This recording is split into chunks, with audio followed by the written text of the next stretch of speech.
हमारे धर्म का नाम है सनातन धर्म। सनातन का अर्थ है जो किसी ने बनाया नहीं, जो है, जिसको शाश्वत धर्म भी कहा जाता है। शाश्वत जो कभी ख़त्म नहीं होता, जो इटरनली चलता आ रहा है और इटरनली चलता रहेगा। इस धर्म के रास्ते में कोई भी व्यक्ति या कोई भी वस्तु बाधा नहीं बन सकती, एज इट इज़ चलता रहेगा। जैसे अग्नि, अग्नि गर्म कब से है?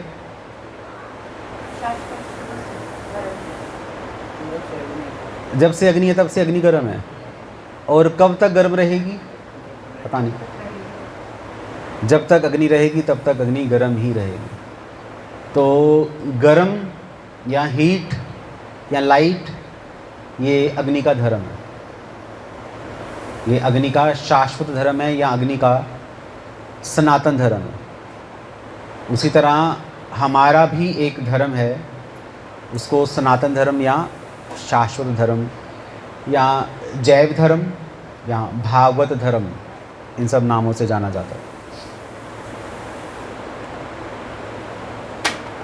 हम कौन हैं? हम शरीर नहीं हैं।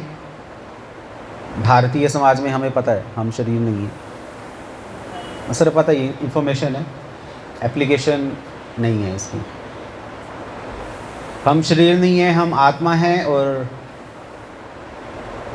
आत्मा का धर्म सनातन धर्म है।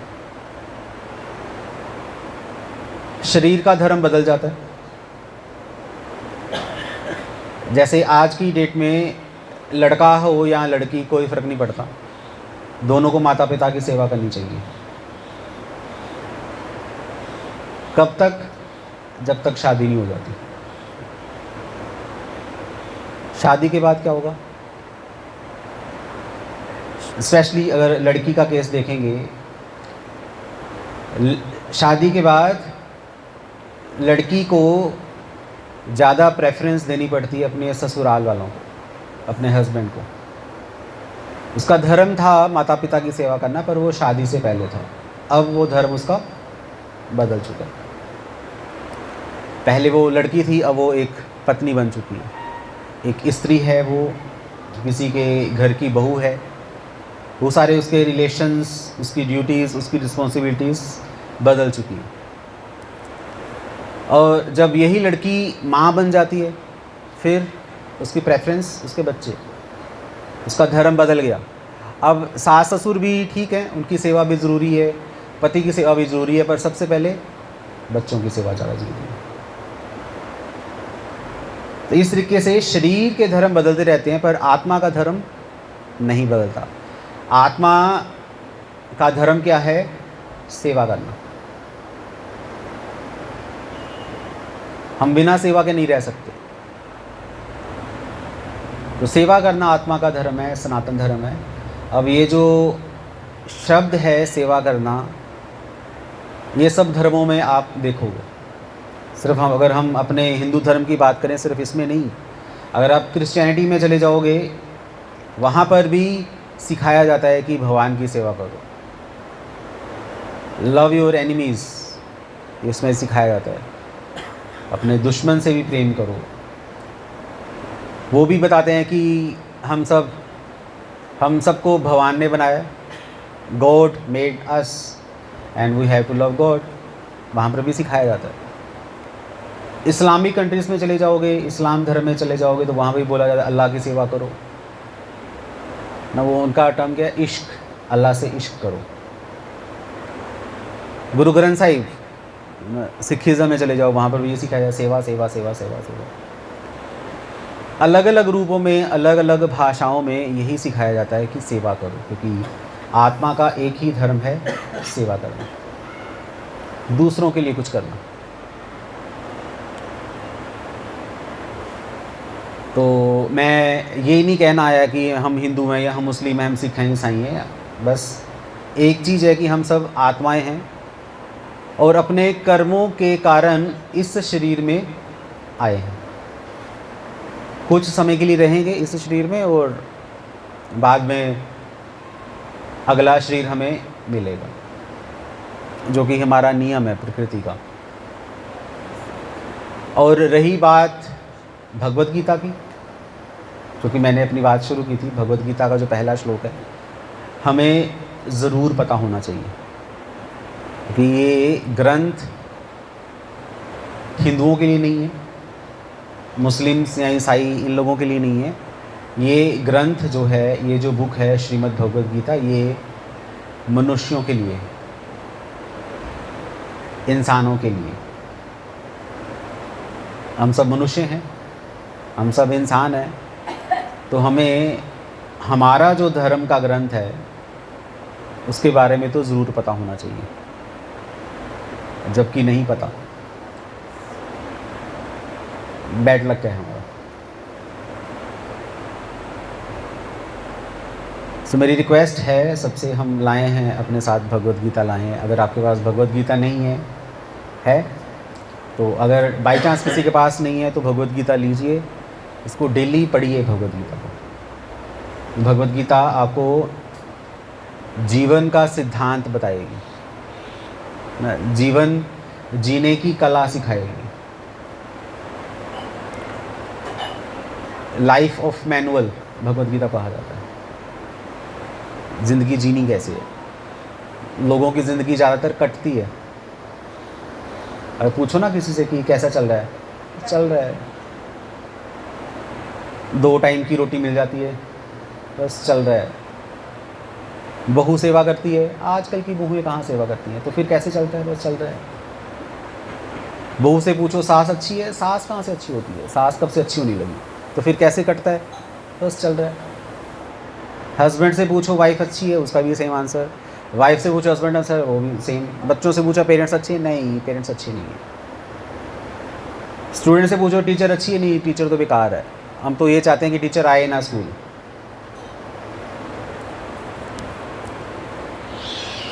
सब परेशान है एक दूसरे से।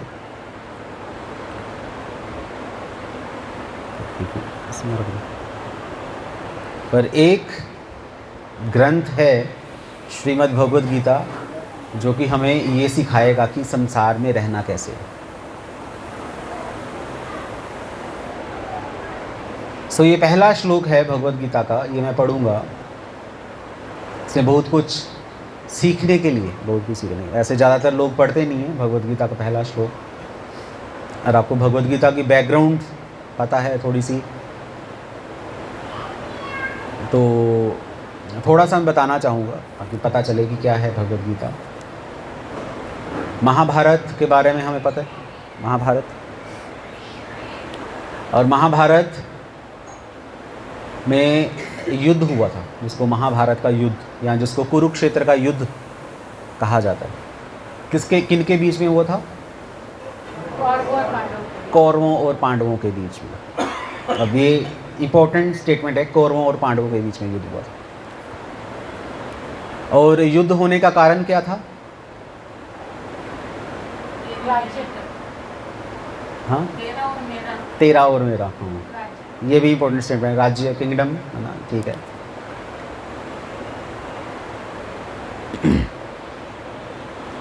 और इस युद्ध में जीता कौन था? पांडव जीते, ठीक है। थोड़ी सी बेसिक इन्फॉर्मेशन है हमारे पास।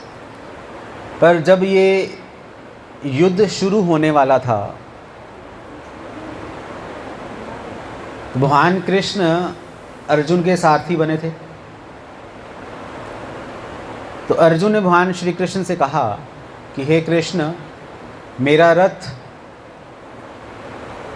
रथ दोनों सेनाओं के बीच में ले चलिए, ताकि मैं ये देख सकूं कि लड़ने के लिए कौन कौन आया। और जब अर्जुन ने ये देखा कौन कौन लड़ने आया है, तो वहाँ पर अर्जुन थोड़ा सा कंफ्यूज हो गया कि मैं इन लोगों के साथ लड़ूं या ना लड़ूं।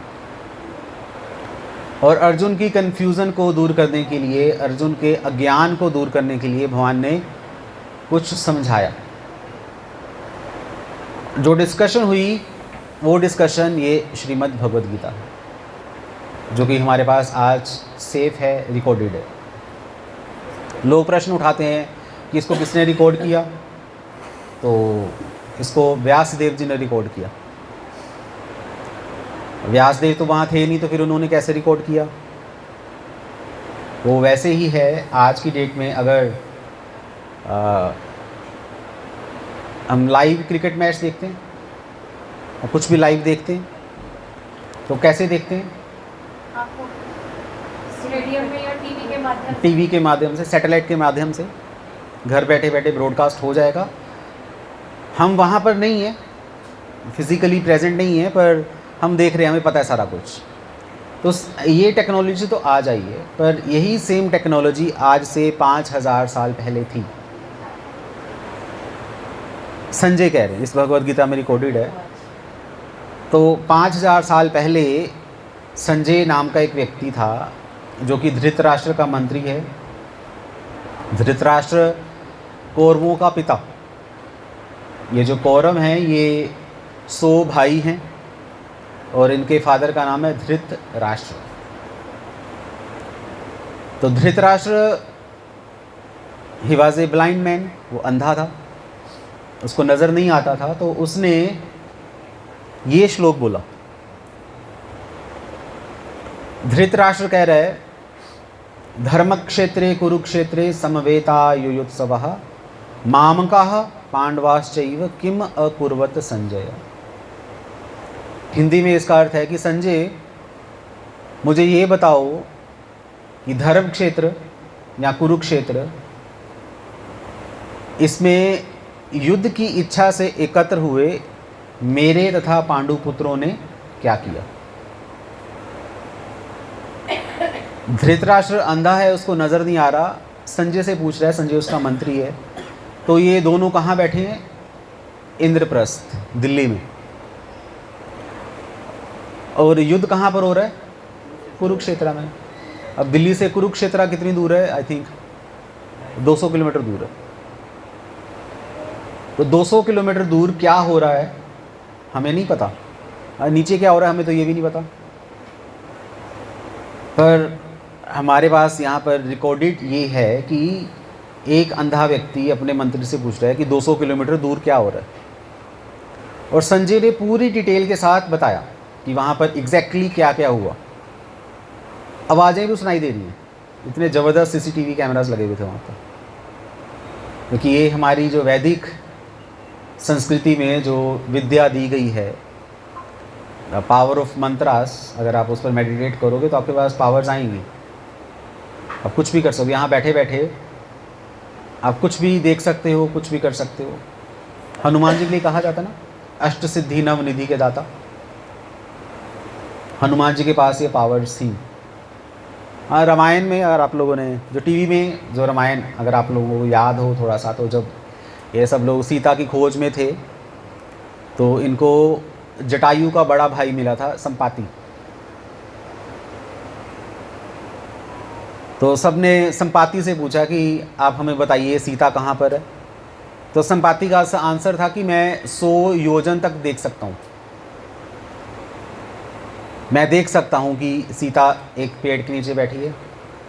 100 योजन, एक योजन कितना होता है? 8 किलोमीटर, शायद 800 किलोमीटर दूर। कितनी दूर हो गया यहाँ से? कैसे रिलेट करोगे? 800 किलोमीटर क्या दूर है? हाँ, अहमदाबाद।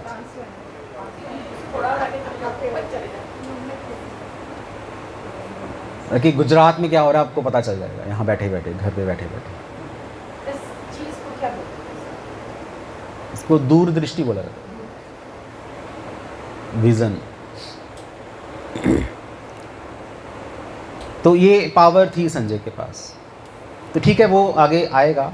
मैं क्या बताना चाहता हूँ कि इसमें ये जो करैक्टर है धृतराष्ट्र, ये बहुत एक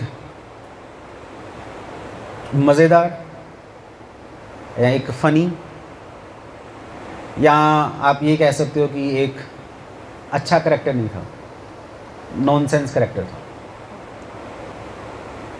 फ़नी इसलिए क्योंकि एक तो अंधा था आँखों से और दूसरा अकल से अकल से भी अंधा। नॉनसेंस इसलिए क्योंकि इसने किसी की Battery नहीं is सुनी। low. Please charge as soon as possible. इसने किसी की नहीं सुनी। Battery is low.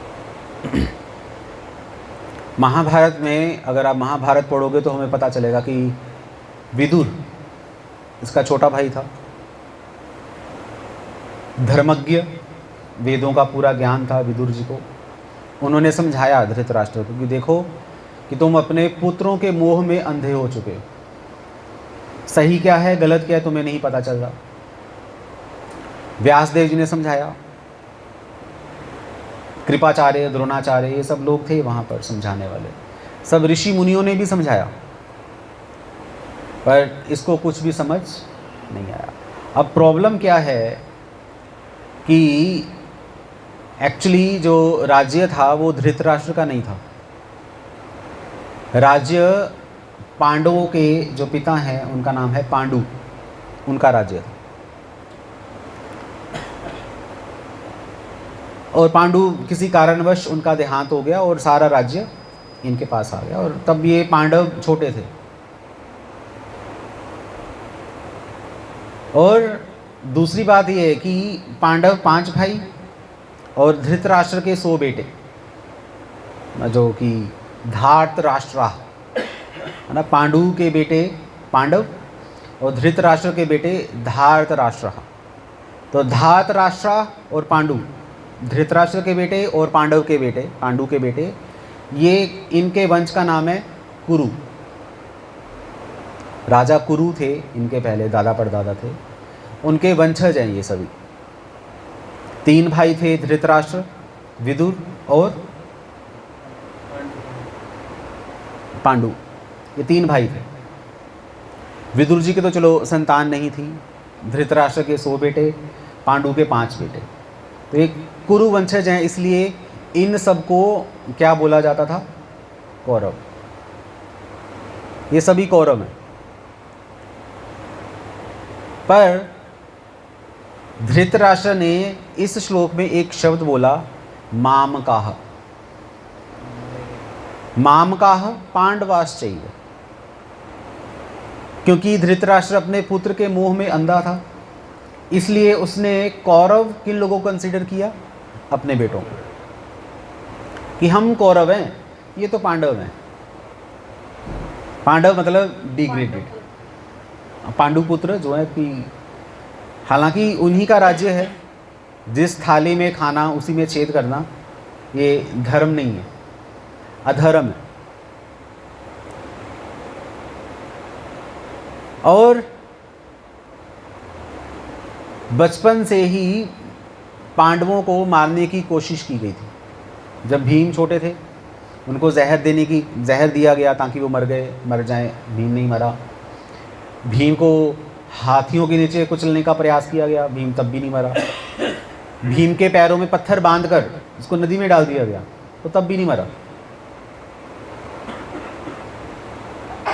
शुरू से इनकी कोशिश थी कि पांडवों को दूर फेंक दिया जाए और पूरा राजपाट संभाल कर बस ऐश की जाए, मज़े किए जाए। और सपोर्ट किसकी थी? दुर्योधन वगैरह सब भाइयों को, धृतराष्ट्र की। अपने फादर की सपोर्ट से वो चलते जा रहे हैं। और यही सेम धृतराष्ट्र, इसने शब्द क्या बोला? धर्म क्षेत्र। बहुत इंपॉर्टेंट शब्द है धर्म क्षेत्र, कुरुक्षेत्र। कि कुरुक्षेत्र क्या है? धर्म का क्षेत्र। और आचार्य हमारे जो भगवत गीता के जो टीचर्स हैं वो ऐसा कहते हैं कि अगर कोई चोर ये कहे कि चोरी करना पाप है तो कैसा लगेगा?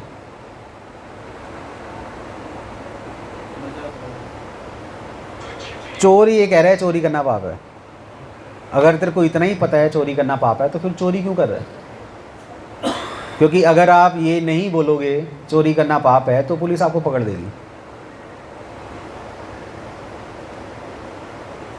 ऐसा है, ऐसा है। वो कहते हैं ना, समाज में रहने के लिए अगर आपने गलत काम किया है कोई तो शोर मचा दो, खुद चोरी कर लो घर में और शोर मचाओ, चोरी हो गया, चोरी होगी, चोरी होगी, चोरी होगी, क्योंकि आपने सबसे पहले शोर मचाया, इसलिए आपके ऊपर कोई शक नहीं करेगा। तो हमारे समाज का ये नियम हो चुका है कि समाज में अगर रहना है तो आपको ऐसा कुछ करना पड़ेगा कि आपके ऊपर कोई शक ना करे।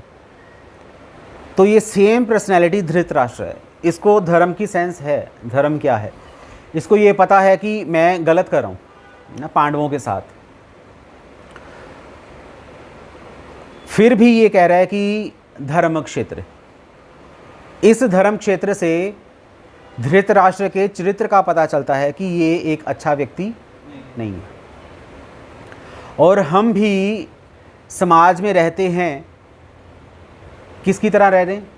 एक अच्छे व्यक्ति की तरह देखने को। वास्तव में हम एक अच्छे व्यक्ति नहीं है वास्तव में। और आप अपने आप से पूछो ना कि मैं एक अच्छा आदमी हूँ,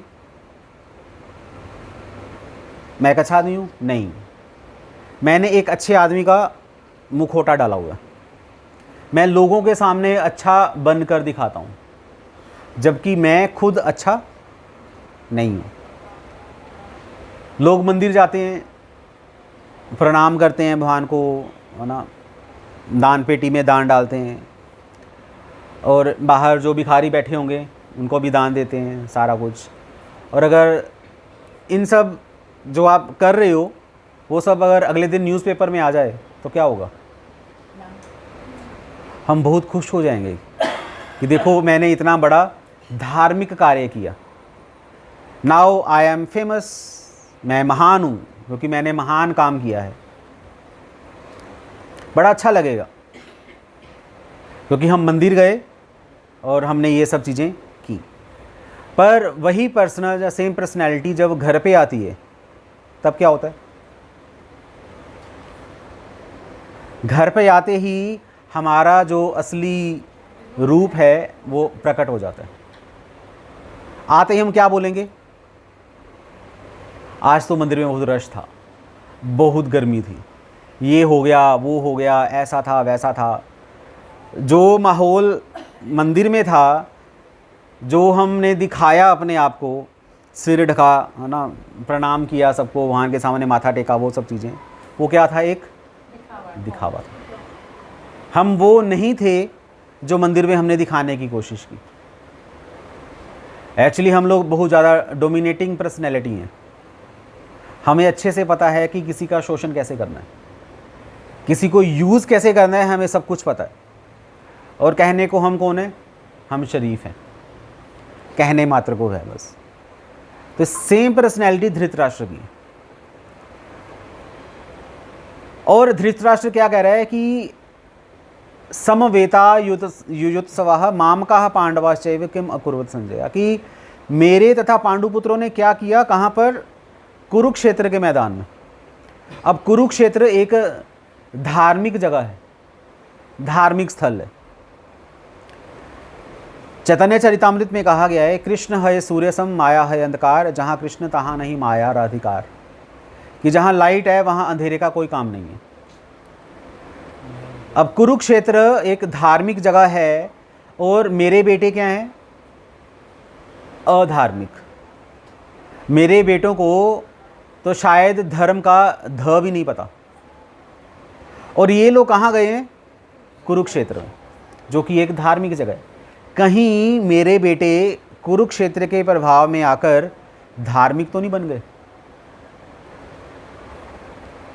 नहीं तो ये प्रश्न पूछने का मतलब ही नहीं बनता। सब धृतराष्ट्र के बेटे घर से निकले हैं युद्ध करने के लिए, युद्ध करने के लिए गए हैं और युद्ध करेंगे, ऑफ कोर्स, इसमें कोई संशय नहीं होना चाहिए। फिर भी ये प्रश्न पूछने का मतलब क्या बनता है? तो टीकाकार यही लिखते हैं इसी श्लोक पर कि धृतराष्ट्र क्योंकि अकल से भी अंधा है, गंदी सोच है, इसलिए अपनी गंदी सोच से संजय को ये पूछ रहा है कि कहीं मेरे बेटों का माइंड चेंज तो नहीं हो गया, कहीं उन्होंने पांडवों को राज्य देने का निश्चय तो नहीं कर लिया। तो इसलिए संजय तुम मुझे जल्दी जल्दी बताओ कि उन्होंने क्या किया। और तीसरी बात, धृतराष्ट्र कह रहे हैं मामकाह, मेरे बेटों ने क्या किया? और पांडवों के बेटों ने क्या किया, क्योंकि एक्चुअली धृतराष्ट्र डर भी गया था। डरा इसलिए, पहली बात कि पांडवों की साइड पर कौन थे? स्वयं भगवान श्री कृष्ण।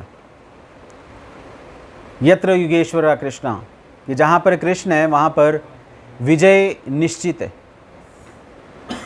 भगवान जिसकी साइड पे हैं वो कभी भी हार नहीं सकता। धृतराष्ट्र को पता था।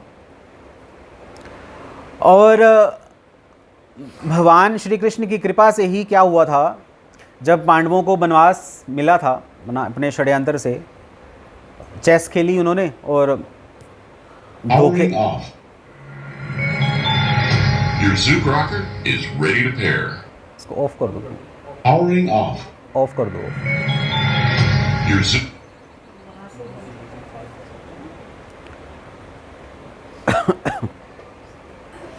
क्या कह रहा था मैं? हाँ, जब पांडवों को वनवास मिला था तो 12 साल ये ऐसे घूमते रहे और 1 साल का अज्ञातवास। अज्ञातवास की अगर पता चल गया कि ये पांडव हैं, मिल गए, तो दोबारा फिर से 12 साल का वनवास में ऐसी शर्त रखी गई थी वहाँ पर। तो 12 साल ये लोग जंगल में घूमते रहे अकेले, 5 भाई अपनी माँ के साथ। 13वां साल अज्ञातवास में छुप कर बैठे रहे विराट, यहाँ पर विराट नगर में जो था। और जब 14वें साल वापस आए तो युद्ध, कि युद्ध करो भाई, अगर आपको अपना राज्य वापस चाहिए तो युद्ध करो, युद्ध में जीतोगे तो वापस मिल जाएगा। अब 13 साल इनके पास सेना नहीं थी, ऐसे जंगल में घूमते रहे। और 14वें साल आते ही इन्होंने विशाल सेना इकट्ठी कर ली। इसमें पढ़ो 18 अक्षौणी सेना थी, जिसमें 11 तो कौरवों के पास थी, बाकी 7 अक्षौणी सेना पांडवों के पास थी। पर फिर भी 7 अक्षौणी सेना इकट्ठा कर लेना इन 5 लड़कों के लिए, छोटे बच्चे ही थे, ज़्यादा बड़े तो थे नहीं, तो इन्होंने इकट्ठा कर लिया। तो ये धृतराष्ट्र हैरान था इस चीज़ को लेकर कि इन्होंने ऐसे कैसे इकट्ठा कर लिया। और पांडवों के पास देवी देवताओं की शक्ति थी। भीम वायुपुत्र थे, अर्जुन इंद्र का बेटा था, नकुल सहदेव अश्विनी कुमार थे, और युधिष्ठिर स्वयं धर्मराज थे। पावर्स थी इनके पास। इंद्र जो कि सब देवताओं का राजा है, उसका अंश था अर्जुन, और देवी देवता और प्लस नारायण स्वयं, भगवान विष्णु स्वयं, कृष्ण, और ये सारे के सारे गंदे लोग, पापी लोग, अधर्मी लोग। और ऐसा कहा जाता है कि दुर्योधन कलयुग का अवतार था, कलयुग था, स्वयं कली। एक तरफ कली, एक तरफ भगवान श्री कृष्ण। और इन दोनों की लड़ाई में धृतराष्ट्र कौन है? भोगी, जो कि सिर्फ अपने बारे में सोच रहा है और अपने बच्चों के बारे में सोच रहा है। वो डर रहा है कि मैं तो भोगी हुई, मेरे बेटे भी भोगी हैं, ये कहाँ गए हैं? भगवान और भगवान के भक्तों के पास। तो क्या होगा ना, पाप या अंधेरा अगर लाइट के पास जाएगा तो क्या होगा? गायब हो जाएगा, दिखाई नहीं देगा। उस तरह की कहीं मेरे बेटे कुरुक्षेत्र के युद्ध में जाकर अगर ये धार्मिक बन गए तो फिर मेरी सारी प्लानिंग चौपट हो जाएगी। मैंने जो इतना बड़ा षड्यंत्र रचा है कि मेरे बेटे राज्य करेंगे, उस पर मेरे सारे सपनों पर पानी फिर जाएगा। इसलिए धृतराष्ट्र डरा हुआ है, और डरा होने के बावजूद वो शब्द बोल रहा है धर्म क्षेत्र। तो धृतराष्ट्र से हम कलयुगी लोगों की पर्सनैलिटी का पता चलता है कि हम क्या करेंगे। हम मंदिर जाएंगे, माथा टेकेंगे, पर हमारी चेतना क्या रहेगी? जैसे आजकल फेमस हो रहे हैं खाटू श्याम। खाटू श्याम फेमस हो रहे हैं, सबको पता है, कलियुग के भगवान बोला जाता है। हारे का सहारा खाटू श्याम हमारा, है ना। पहले फेमस था खाटू श्याम 10 साल पहले। 15-20 साल पहले ज़्यादा नहीं था। अब तो घर घर में आ गया ना, फैल गया, पहले नहीं था। 10 साल पहले कौन फेमस था? 5 साल पहले कौन फेमस था? नहीं, साईं बाबा। हाँ, साईं साईं बाबा का बहुत लोगों ने देखा है, साईं बाबा। अब ये जो हैं, ये लोगों की जो टेस्ट क्यों चेंज हो रहा है? अवेयर नहीं, लोगों की अपनी डिज़ायर्स हैं। लोग क्या कहते हैं कि लोगों को भगवान से कुछ लेना देना नहीं है। आज अगर मैं यहाँ पर आशीर्वाद देना शुरू कर दूँ, सबकी इच्छाओं को पूरा करना शुरू कर दूँ, तो क्या होगा? मैं भगवान बन जाऊँगा। वो आया था ना निर्मल बाबा, पता है निर्मल बाबा आया था पहले, समोसे, हरी चटनी, काला बटुआ रखो अपने पास, कृपा आएगी, कृपा रुकी हुई थी, हरी चटनी से कृपा आ जाएगी। वो फेमस हो गया क्योंकि लोगों को लगा कि ये निर्मल बाबा हमारी इच्छा पूरी करता है। अभी एक बाबा आ रहे हैं, क्या नाम? अभी एक बाबा फेमस चल रहे हैं, बहुत सारे आएंगे, टीवी में आते रहते हैं। भागेश्वर वाले बाबा जी पूरे हिंदुस्तान में हल्ला मचा रहे हैं। फेमस हैं, लोग उनके पास जा रहे हैं धड़ाधड़। एक बात और है, एक भेड़ जिधर चलेगी ना उधर सब भेड़ हाँ, चल जाएगी। चलती रहेंगी, भेड़ चाल। भेड़ चाल है। तत्व ज्ञान लोगों के पास नहीं है, लोग ऐसे ही हैं। आज अगर किसी ने बोल दिया कि मैं तुम्हारी इच्छा पूरी करूंगा, चाहे वो केले का पेड़ ही क्यों ना हो, चाहे वो पीपल ही क्यों ना हो, चाहे वो दीवार ही क्यों ना हो, आप ऐसे ही वो होते ना पीर मज़ार वाले, ये लोग 10 ईंटें रखो, उसके ऊपर हरी चादर डाल दो और बैठ जाओ दिया जलाकर, चढ़ावा चढ़ना शुरू हो जाएगा। पत्थर के ऊपर लाल रंग का गेरू पोत दो, हनुमान जी बोल के लोग कुछ भी कर सकते हैं। हाँ, हम गए तो थे जब गोविंद देव जी के मंदिर, रोजगारेश्वर महादेव। मैं सुनी कि रोजगारेश्वर क्या होता है, तो फिर मुझे बाद में एकदम से माइंड में क्लिक किया, जो रोजगार दे वो रोजगारेश्वर, रोजगार जो देता है ना वो बालाजी। वो बालाजी हैं। बालाजी कर दो, शनिशर जी कर दो, और कुछ भी, बालाजी नाम ही किस तरह? हाँ, ये चल रहा है।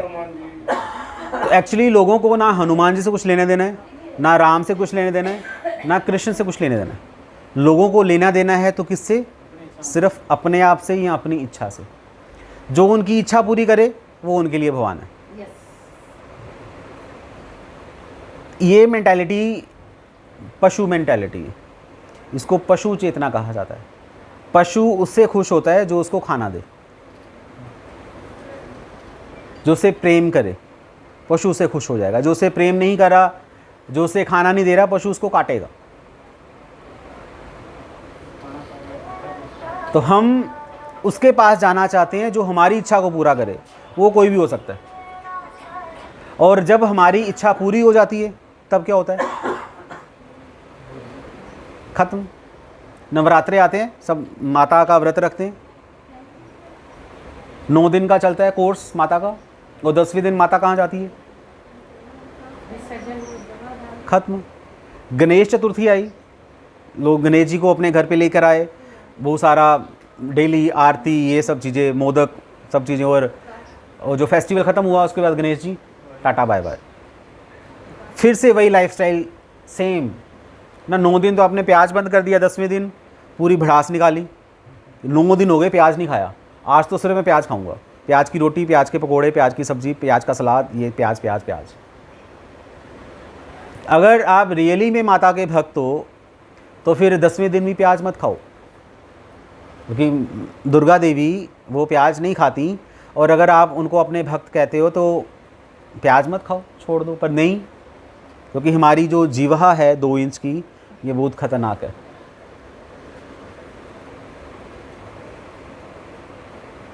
तो इस तरीके से हम क्या करते हैं कि हम भगवान की भक्ति तो करते हैं, और भक्ति करने पर भी हम दिखावा करते हैं। तो फेमस आरती है ओम जय जगदीश हरे, उसमें बोलते हैं कि तेरा तुझको अर्पण क्या लागे मेरा, सब खुश होते हैं ये बोलकर ना, और कहते भी ये ठाकुर जी का दिया हुआ सब कुछ है। और बाई चांस आरती में अगर ठाकुर जी प्रकट हो जाएं और बोलें कि ठीक है मेरा मुझको अर्पण, क्या लागे तेरा, तो तुम्हारे घर की जो रजिस्ट्री है, सारा जो बैंक बैलेंस है, सारा कैश यहाँ रखो इस ऑल्टर पे और फूटो यहाँ से, अपना बोरी बिस्तरा उठाओ, फूटो। तो कौन फूटेगा? कोई जाएगा? कोई जाएगा? शायद कोई नहीं जाएगा। और अगर बाई चांस अगर कोई जाने वाला भी हो अपना बोरी बिस्तरा उठाकर, और ठाकुर जी फिर से बोलें एक्सक्यूज़ मी, ये बोरी बिस्तरा भी मेरा है, इसको यही रहने दो और निकलो यहाँ से, तब तो हालत ही ख़राब हो जाएगी। कहने को है तेरा तुझको अर्पण, पर जब भगवान ने अगर मांग लिया तो क्या होगा? हम नहीं दे पाएंगे, हम शायद पागल ही हो जाएंगे। ये बात हमें डाइजेस्ट ही नहीं होगी। हम भगवान को बोलेंगे भगवान ये आप कैसे भगवान हो?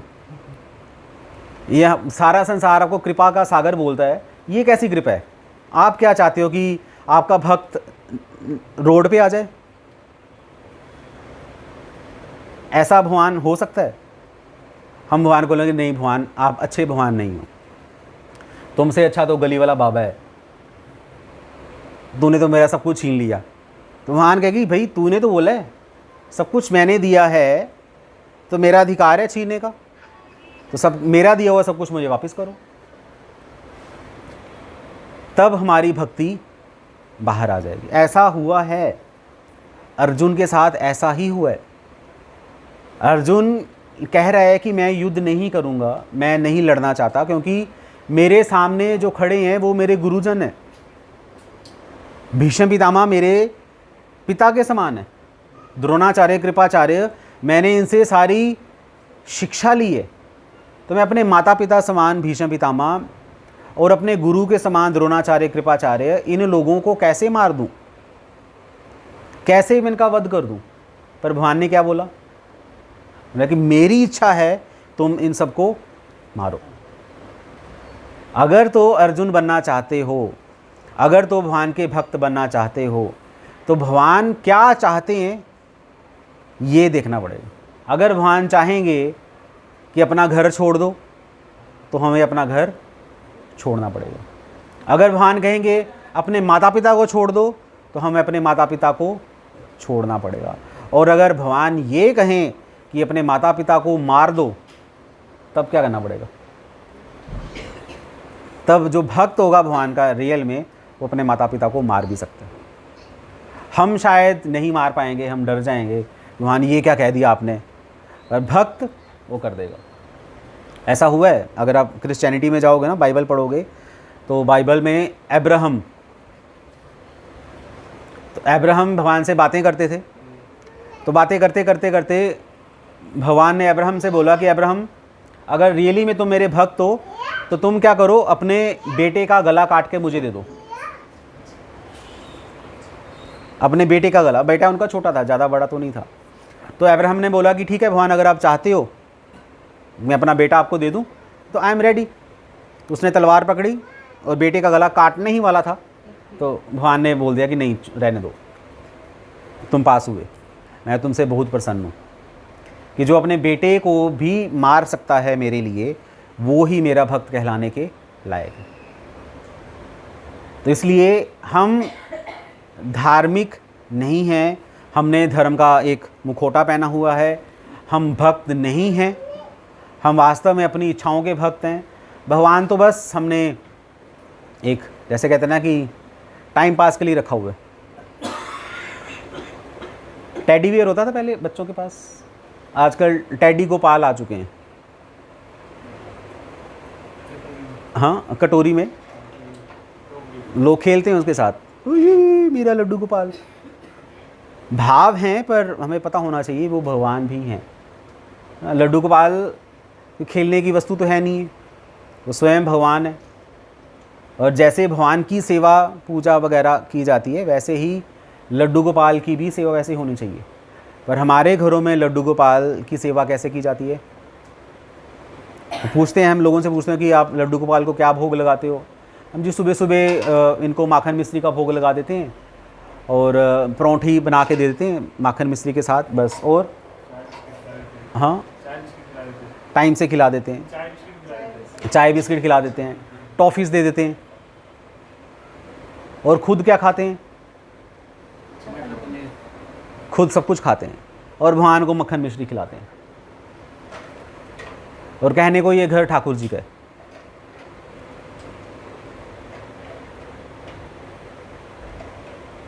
जबकि होना क्या चाहिए, घर में अगर ठाकुर जी हैं और ये घर ठाकुर जी का है तो किचन भी किसकी है?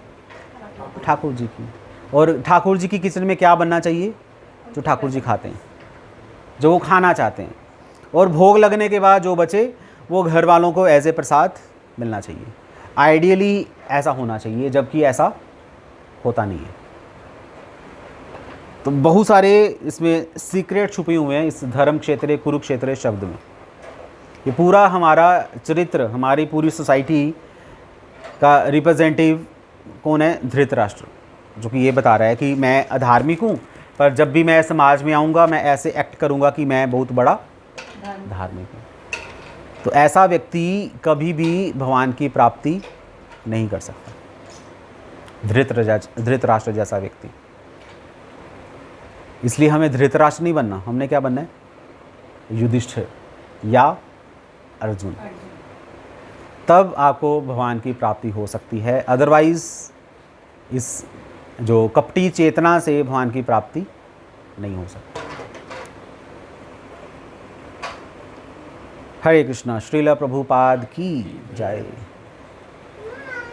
कोई कुछ पूछो, कोई प्रश्न तो हो सकता है। बाकी मेरी रिक्वेस्ट सबसे यही है कि हम भगवद गीता लाएं अपने साथ। आप लीजिए भगवद गीता। अगर आपके पास भगवद गीता है तब भी ले लीजिए, किसी को गिफ्ट कीजिए ताकि उसका जीवन सुधर सके। ज़रूरत है, हमारी संस्कृति में, हमारी कल्चर में भगवद गीता गायब हो रही है धीरे धीरे। तो प्लीज़ रीड भगवद गीता। आने वाली पीढ़ी धर्म के प्रति ख़त्म हो चुकी, पता ही नहीं उनको। वजह भी तो हम ही लोग हैं। हम अपने बच्चों को कितनी आज अपने बच्चे संस्कृत काम बताते हैं। धर्म के प्रति हमें अवेयरनेस नहीं है ना। हमने ही भगवद गीता को कभी खोल के देखा। क्योंकि अगर बाई चांस हमारे घर में भगवद गीता मिलेगी भी तो कहाँ मिलेगी? मंदिर के पीछे, वो भी लाल कपड़े में बंद, लाल धागे से बांधा हुआ उसको कि कहीं हवा ना लग जाए। उसका क्या कारण मानते हो सर? बस उसका कारण धर्म के प्रति लोग मोह हटना, मोह खत्म हो रहा है ना। मोह खत्म नहीं हो रहा, लोगों को पता नहीं है। तो लोग आज तो लोग क्या मोबाइल में लग गए, टीवी में लग गए। प्रॉब्लम ये है ना कि हम क्यों लग गए? क्योंकि इनको बताने वाला कोई नहीं रहा। जो हमारे सीनियर्स थे पहले, उन्होंने कभी भगवद गीता खोली ही नहीं हमारे सामने। हमने बचपन में कभी, मैं जब स्कूल में था या कॉलेज में था, मैंने कभी सुना नहीं था भगवद गीता नाम की कोई चीज़ है। वो तो कॉलेज पास आउट होने के बाद पता चला कि ये भी चीज़ है। और हमने क्या पढ़ लिया?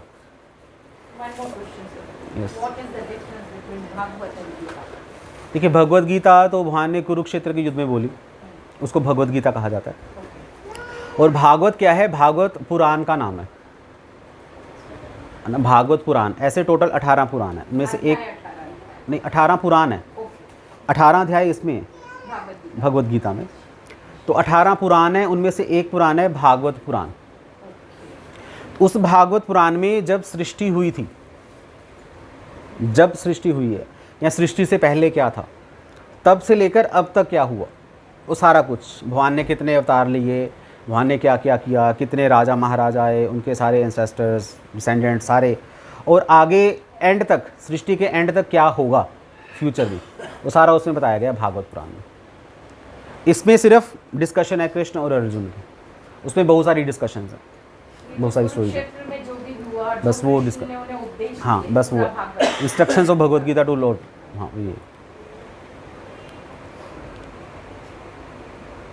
तो इसका ये, हम अपनी अगर सोसाइटी को बचाना चाहते हैं तो हम स्टार्ट करें भगवद गीता को पढ़ना, ताकि हम अपने बच्चों को बता पाएँ कि भाई तुम अपना जो टाइम वेस्ट कर रहे हो मोबाइल में, इधर उधर की फालतू गेम्स खेल खेल के, तो टाइम वेस्ट मत करो, रीड भगवद गीता।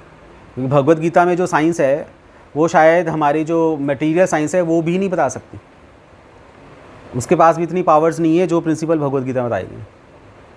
अब रियली में भगवद गीता के स्कॉलर हो या अगर आपको भगवद गीता आती है तो भगवद गीता में मैथमेटिक्स है, फिज़िक्स है, केमिस्ट्री है, इकोनॉमिक्स है, और क्या है वो सोशल कंडक्ट्स जिनको मर्यादा या धर्म आचरण कहा जाता है, वो सारा कुछ इसमें है, सिर्फ इन 700 श्लोकों में।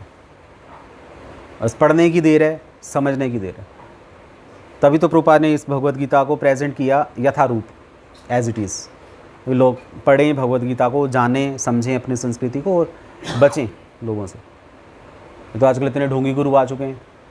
जैसे एक श्लोक है, लोग कहते हैं कि गीता सार, गीता में लिखा है कर्म करो फल की चिंता ना करो, फेमस है ये। हाँ, कर्म ही पूजा है, लोग ऐसा कहते हैं, गीता में लिखा है। गीता में 700 श्लोक हैं और कहीं भी नहीं लिखा कर्म करो फल की चिंता ना करो, है ही नहीं है। क्योंकि गीता में 2.47 कृष्ण कह रहे हैं कर्मणि एव अधिकार अस्ति मा फलेषु कदाचन, कि कर्म करने पर तुम्हारा अधिकार है, फल पर तुम्हारा अधिकार नहीं है। स्टूडेंट्स जब एग्ज़ाम में बैठते हैं उनको चिंता होती है मार्क्स की, चिंता तो होगी ही, अच्छे मार्क्स आने चाहिए, सबको चिंता होती है, तभी तो वो पढ़ते हैं। या अच्छी नौकरी के लिए अच्छे मार्क्स आएंगे तो सब चिंता करके ही पढ़ेंगे। अगर वो उनको बोल दिया जाएगा कि चिंता मत करो सैलरी की, तब भी नौकरी करते रहो, तब भी जॉब पे आते रहो, कोई नहीं जाएगा। हाँ, तुम पढ़ो, तुम एग्ज़ाम दो, तुम्हारी परफॉर्मेंस को देखकर तुम्हें मार्क्स दिए जाएंगे, उस पर तुम्हारा मार्क्स पर तुम्हारा कोई अधिकार नहीं है। चिंता तुम कर सकते हो, अधिकार नहीं है, वो मैं दूंगा। इसलिए तुम अगर अच्छा कर्म करोगे अच्छा फल मिलेगा, बुरा कर्म करोगे तो बुरा फल मिलेगा। चिंता तो करनी ही है, अगर चिंता नहीं करोगे तो कर्म नहीं कर सकते। तो ये जो मैसेज है, लोग कहते हैं कि भगवद गीता में लिखा गया कर्म करो फल की चिंता ना करो, नहीं, गीता में नहीं कहा गया। गीता में अधिकार की बात की गई है, जो कि प्रैक्टिकल भी है। चिंता तो बिल्कुल ही इम्प्रैक्टिकल। या कर्म ही पूजा है, कहाँ लिखा है? वहाँ ने बोला है मत कर्म कृत मत कर्म, कि तुम मेरे लिए कर्म करो, अपना कर्म मत करो। अब जो वो है कसाई जिसकी दुकान है मीट की, जो मीट बेच रहा है, मीट सेलर है जो, वो रोज़ मुर्गा बकरी उनको काट रहा है, उसके लिए तो फिर वही कर्म ही पूजा हो गया उसका। तो क्या वो काट काट के, जानवरों को काट काट के भगवान के धाम चला जाएगा? नहीं जाएगा, तो नरक चला जाएगा। तो कर्म पूजा नहीं है, कर्म पूजा है वो वाला कर्म जो कर्म भगवद गीता में कहा गया। जो कृष्ण के लिए कर्म किया जाता है वो कर्म पूजा है, सारे कर्म पूजा नहीं है। तो गलत मैसेज है हम लोगों के पास। तो तरीका एक ही है, हम खुद भगवद गीता खोलें, खुद भगवद गीता पढ़ें और जानें, नहीं तो लोग तो कुछ भी बोल के चले जाएंगे।